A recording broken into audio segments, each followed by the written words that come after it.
साथियों, आज के इस आलीशान जलसे के सदर हमारी पार्टी के member of parliament Muhibullah Nadvi साहब और स्टेज पर बैठे हुए शहर के और महल्ले के सरकर्ता अफराद और ये हजारों का मजमा जो इस शहर में तब्दीली लाने के लिए आया है। मैं हर जलसे में बोल रहा हूँ कि शहर तब्दीली चाहता है, 25 साल की मिलीजोल से तब्दीली चाहता है, फिरका परस्तों के दबदबे से तब्दीली चाहता है।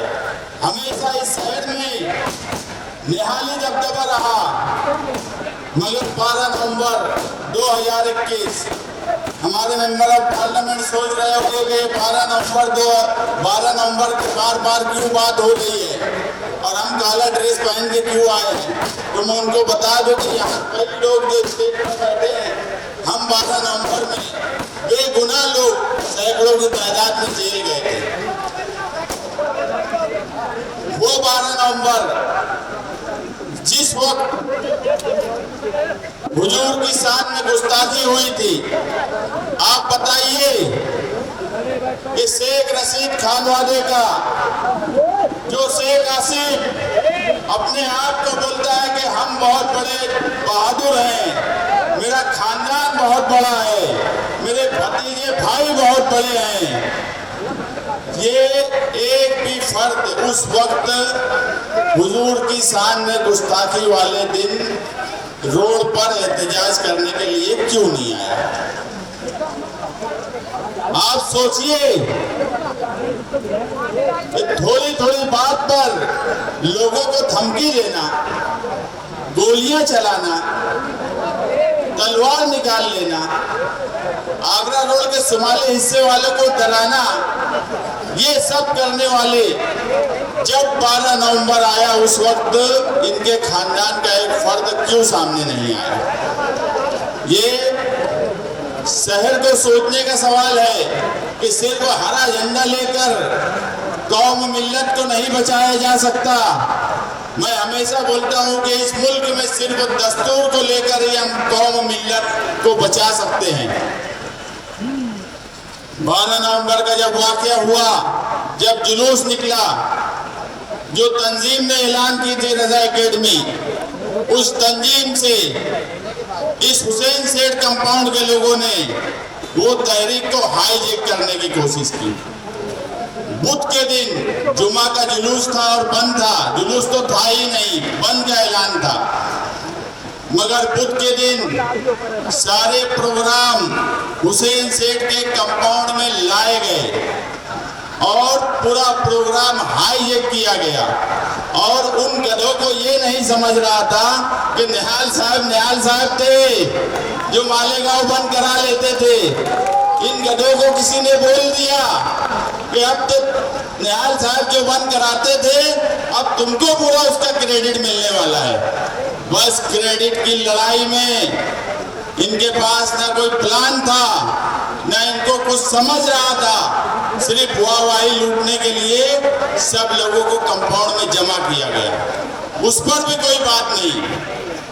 लेकिन जब वाकया हुआ, मामूली पथराव हुआ, उसके बाद जब कानूनी मदद की बात आई, जेल जाने की बात आई, तो ये बहुत बहादुर हैं, ये भी बोलते हैं बहुत बड़ा खानदान है, बहुत बहादुर लोग हैं। सारे के सारे भगोड़े थे, सारे के सारे भगोड़े थे। एक आदमी जेल जाने के लिए तैयार नहीं था। एक तो इतना बहादुर था कि हॉस्पिटल के बेड पर पेशाब कर दिया था पैंट में। ये भी सच्चाई है। ये लोगों को डराएंगे, ये खुद डरे सहमे हैं। इनकी हिम्मत नहीं है कि किसी को कोई एक लफ्ज बोल दे। यही हाल इस्लामाबाद के दबंग लोगों का है। आप सोचिए, ये इतनी बड़ी बात करते हैं, इतनी बहादुरी की बात करते हैं।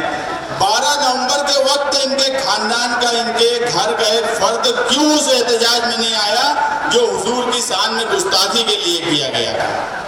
सिर्फ हम ही थे जो एहतजाज में भी आए, जेल भी गए और जेल से आने के बाद लोगों की मदद की। जब जेल में थे तो एक ही लेडीज औरत लीडर थी जो धरना भी दी, जो कोर्ट में दिन दिन भर लोगों के वास्ते बैठी रहती थी। ये पूरे शहर ने देखा है।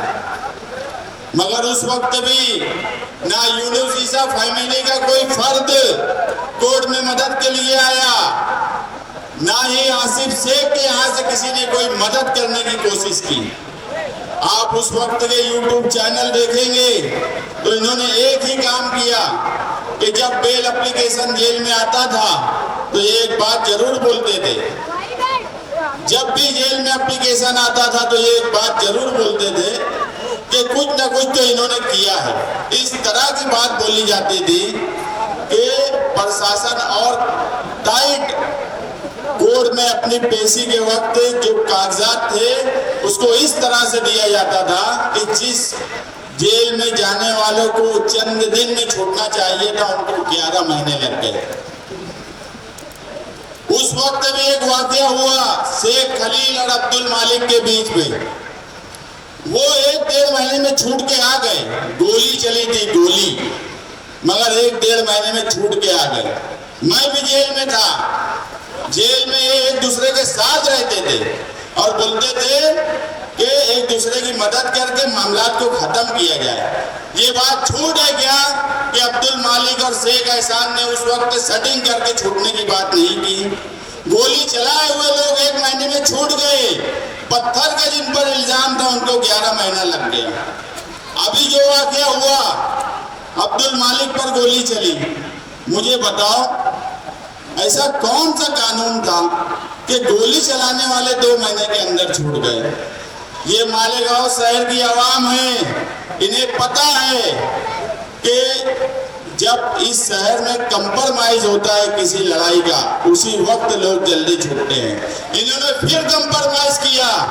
अगर ये हमारे पास होते, मैं खुद गया था इनके घर पर, अब्दुल मालिक के घर पर मैं खुद गया था कि अगर कानूनी मदद चाहिए तो मुझे बोलो, मैं कानूनी मदद करता हूँ हाई कोर्ट से लेके जहाँ तक जाना है इनसे आसिफ और इन खानदान वालों के खिलाफ। मगर उन्होंने मुझसे कोई कानूनी मदद नहीं ली, जबकि सारा शहर जानता है कि हमको जेल भेजना भी आता है और हमको जेल से निकालना भी आता है। ये पूरा शहर जानता है। मगर ये चाहते ही नहीं थे कि शेख आसिफ के खानदान के लोग जेल में रहें। हमेशा कंप्रोमाइज और मिली जोड़ की सियासत की है इन लोगों ने। इसीलिए आज एक तब्दीली की लहर है। इन मिली जोड़ वालों को घर बैठाने का वक्त है। मैं अभी जलसे में भी बैठा था तो बार बार ये कहा जा रहा था कि उस हिस्से का साउंड का वायर केबल निकाल लिया गया, शेख सफी महाडा की तरफ का केबल निकाल लिया गया। इससे क्या होने वाला है? ये हजारों का मजमा अगर यहाँ से जाने के बाद आप एलानिया अपने घर वालों को, अपने रिश्तेदारों को, अपने साथियों को, आप शान हिंद को 6 नंबर पर वोट देने के लिए आवाज लगाएंगे कि नहीं लगाएंगे? लगाएंगे कि नहीं लगाएंगे? एक आवाज में बोलो। ये कितना भी साउंड का वायर और केबल निकाल ले, मगर आपकी आवाज दबा सकते हैं क्या? आपकी आवाज दबा सकते हैं? अगर ये आवाज नहीं दब सकती तो साउंड के वायर निकाल लेने से आवाज दब जाएंगी। ये गलत फहमी में मत रहो। घर जाने का वक्त आ गया है। 20 नवंबर तब्दीली का दिन है।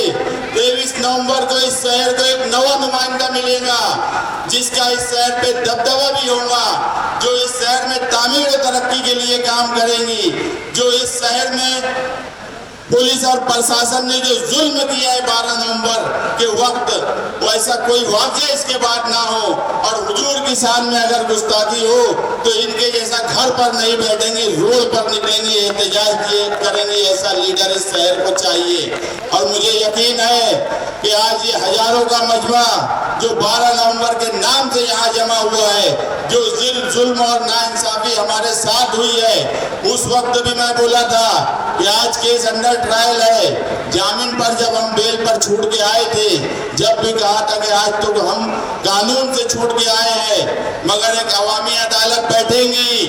अवामी अदालत 20 नवंबर को बैठ रही है। उस अवामी अदालत में आपको इन दोनों के खिलाफ, जो ये मिली जोड़ लड़ते हैं इस शहर में, इन दोनों के खिलाफ तब्दीली के लिए, इस शहर के दबदबे के लिए, फिरका परस्तों को जवाब देने के लिए, इस शहर की तामीर और तरक्की के लिए आप साइकिल पर वोट दीजिए। आज समाजवादी पार्टी के रियासती सदर अबू आसिम आजमी साहब, जो मुसलसल हाउस में 12 नवंबर के ताल्लुक से बोलते रहे, जो मुसलसल नुमाइंदगी करते रहे, ऐसे लीडर आज भी हाउस में हैं। अगर उनका हाथ मजबूत करना है तो आपको इस शहर से समाजवादी पार्टी का नुमाइंदा देना होगा। हम सेकुलरिज्म लेकर चलते हैं, हम सेकुलरिज्म की बात करते हैं, हम दस्तूर से इस शहर को चलाएंगे और हम दस्तूर से ही इस शहर को बचाएंगे। दस्तूर ही वो ताकत है जो पुलिस के खिलाफ, जुल्म और नाइंसाफी करने वालों के खिलाफ आपका साथ दे सकती है। आप इसलिए इस इलेक्शन में बहुत सोच समझकर फैसला कीजिए। इस शहर में तब्दीली की एक लहर है, आप तब्दीली का हिस्सा बनिए। बस इतनी ही गुजारिश आप सब लोगों से है।